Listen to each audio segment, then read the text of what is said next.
Assalamu alaikum everyone. This may be the start of Pepe to move to the downside. So I'm going to actually talk very quickly regarding what Pepe is doing right now.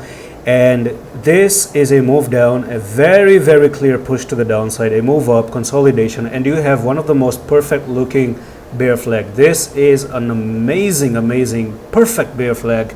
And if we talk about the bear flag itself, we're looking for a technical target and a push to the downside, and that's going to be nearly 876. So you do have an opportunity to take 13%, which is an amazing offer. Now I think the highest part of the flag itself becomes invalidation, because if you come up and take the flag, then you invalidate the flag. So that's going to be 13%, and you have a 5.5%.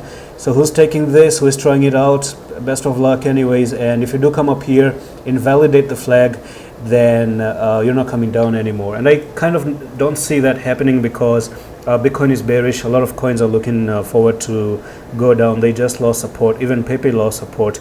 And also keep in mind that you do have 680 as your next technical target as well. So very big opportunity right over there, because of the pattern that you see. We've talked about this whole pattern. Yeah, so that's it for the video. I'm going to see you in the next one. Allah Hafiz.